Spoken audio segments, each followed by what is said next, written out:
that's something I was going to tell you too, and it just came to mind. I should have done it earlier, but when they had the blockade for the road, I was there for that, as was Sam. Oh, you were there? Yeah, and I saw myself when I came home and put the TV on. If you go back to that time and CBC and ask for their archives, I was actually on the news program, standing there with my cami pants and a red T-shirt and a hat. That's brilliant. We could call this now the Fellowship of the Blockade. Yeah. You were there, Sam was there. Now, funnily enough, I wasn't there because I was going to be there the day before. I was at the meeting on the reservation when they were organizing all who was going to go up for the blockade and how it was going to happen, and I was giving them all kinds of phone numbers of people who would help with accommodation and on food or whatever.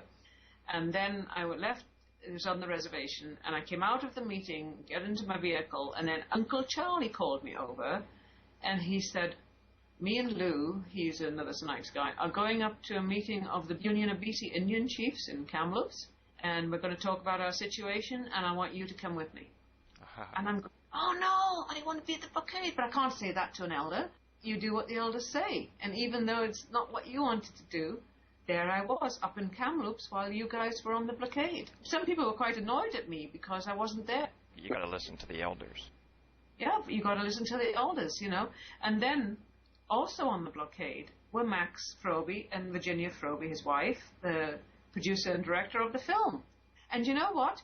They didn't even know what they were blockading about. They just heard there was a blockade. He put his suit on, and they came up to blockade because it's, that's what you do in the valley. There's always something, there's always a cause, there's always something to be, it's a very, very proactive valley in that respect, and there's always something to be supported. So they got dressed up and turned up at the blockade, and because he'd put a suit on, the powers that be thought he was a lawyer, so they really behaved themselves and didn't get as tough as they might have if he hadn't been there. But they didn't even know what they were blockading.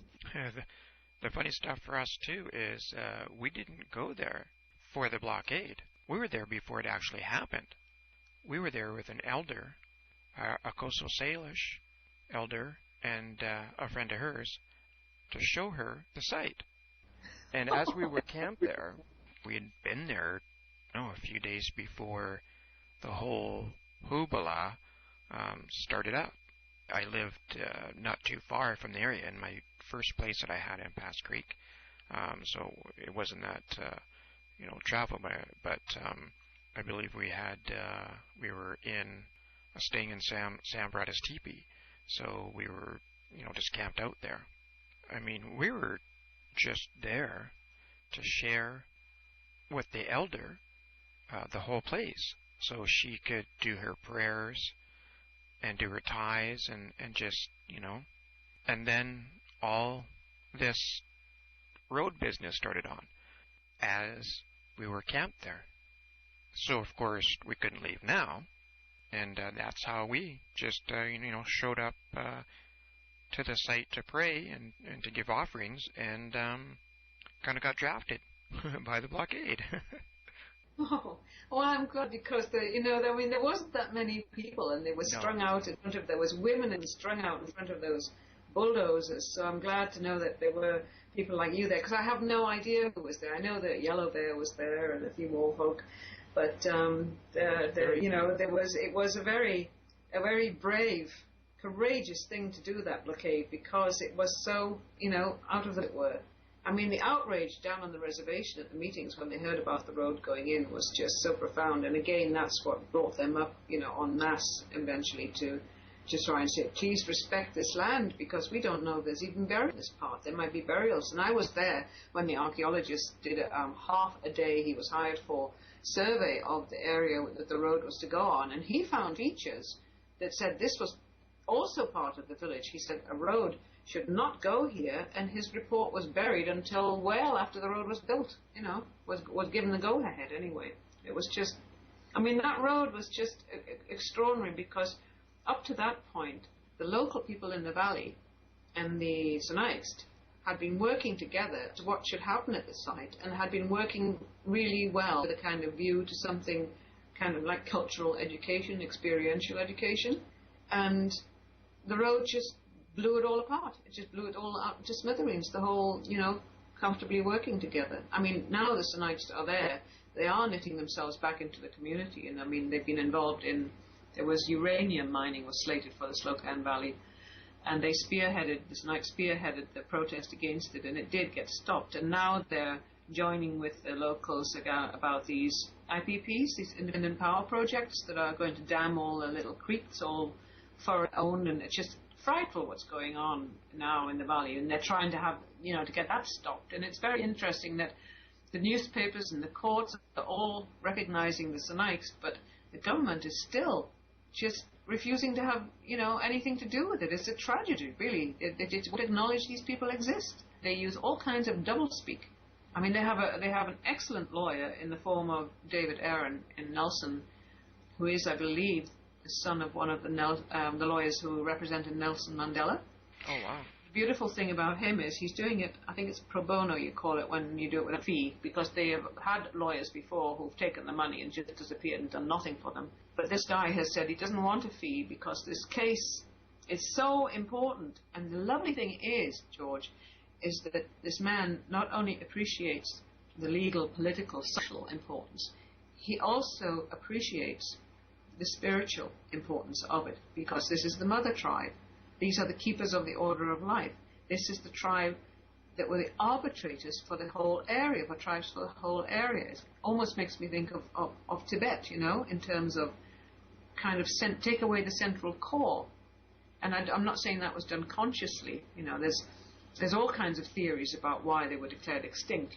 Now the theory is that it was so that all these dams could be put in up and down the Arrow Lakes and around Kootenay, Slocan River, and then Kootenay River and the Kootenay Lake. A whole area could be dammed, and lo and behold, there were no Indians that had to be compensated. Right. So, there's all these things to go on about it, but the fact that their lawyer has so taken this issue to his heart, and he understands it on all levels, is so heartening. He's a beautiful man himself as well. I met him and his family, and we've had quite a few words together. So they've got a really representative. But I think more than any kind of legal or political process, I think things like raising public awareness about this situation is the key to helping the Sinites just have this extinction label removed and give them the right to come into their ancestral land, hunt and fish there. That's all the elders ever wanted. These things escalate into land claims when the simple requests of the elders was, can we take our children hunting and fishing there? No, you can't. You're American Indians. Go back to where you came from. But this is our land. And I mean, the elders remembered coming up when they were children. They remembered being in the area when they were children. It's things like, hopefully the film. I hope the film will go on general release, or at least be, sale on DVD, and then raise public awareness so that the public can embarrass the government into doing the right thing. The public will say, hey, this isn't right. What are your feelings towards the film? I believe it's called Bringing Home the Bones, is that correct? Yeah, the Sinites Bringing Home the Bones, yeah. What they've done is picked up the issue of the ancestors brought back home. So it's like the first half of my book has been adapted into the drama part. So it's a docudrama, very powerful, beautifully shot. I mean, you can't really go wrong with the Slocan Valley, though. It's so beautiful. But the cinematography is outstanding. And beautiful soundtrack done by Adam Shake, a local musician. And they've interviewed a number of the Sinites people, and it's very powerful and very moving. And then you have the drama parts of my dream, my encounters with Bob, and some of our interactions, and some of my own experiences are in there. This is where I would say that this is where it needed a little bit of Hollywood help. It was a very low-budget film, shall we say that one. Sometimes that shows. But I'm trusting in Coyote. It's a miracle this film ever got made, It was, scraping together money to make it happen. It's so difficult to finance a film. I mean, not many people are aware of how difficult it is. It's hugely difficult, just as it's also difficult to get published these days. For them to have managed to bring it to completion and make a good, it's a 1 hour, 40-minute film is wonderful. And if there are little bits in it that are weak, I don't think it matters, because people, I've noticed, I've shown it to, I've got a few copies for myself because it's not on general release yet. And I've shown it to good friends. And the people who are on their spiritual walks just say, what a powerful film. And people who are more in their logical, rational thing, they say, you know, this, that, or whatever, and they miss the point because it is one heck of a powerful film. What these Indians have to say is so powerful, you know, and the whole issue of what it is to be extinct. Yeah. Well, I hope to one day see it. I love the book. They're fantastic. Your writing is magnificent. Thank you. It was a great, finely written book, and it was just nice, you know, knowing the cast of characters made the reading, for me, that much more fun. Well, it's lovely to hear that because when I got the copy to you, I wondered what you'd make of it because you were there for so much of it. You knew the rebirth and the rebirth situation, Red Cloud. You knew Sam. You knew many of the characters. And now for me to find out at the blockade, it's just mind-boggling too. Yeah. So it's lovely that, you know, I just got an email recently from somebody who lives on the island who actually has got Red Cloud's T-shirt. He was given Red Cloud's T-shirt before Red Cloud died. He got a hold of my book and he emailed me because he said, I'm writing to tell you, here's a photo of Red Cloud's T-shirt because I was given Red Cloud's T-shirt and I want you to tell you that his death was exactly how you wrote it in the book. That's exactly what happened. Wow. Yeah, that's lovely. Very cool. Yeah. The book is called A Twist in Coyote's Tale, a young Englishwoman's personal account of finding herself through the rebirth of a native North American tribe, and the film is Sneakst, Bringing Home the Bones. A fascinating journey, and I would love to get together again. And did you ever go to the cave in Thrums? Oh, did I ever? We'll have to talk about that sometime, because I had a pretty interesting story to tell you about that one. I kind of became a caretaker for that place. I would love to hear your story because I have a very interesting story about that place too.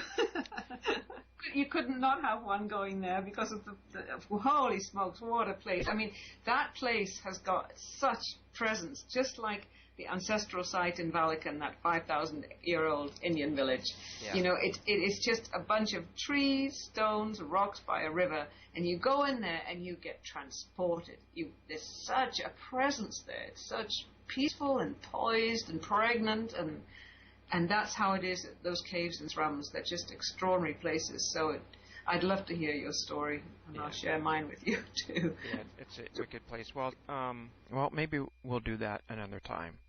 It's a pretty long and involved story, and we're just gonna have a story swap at a further date.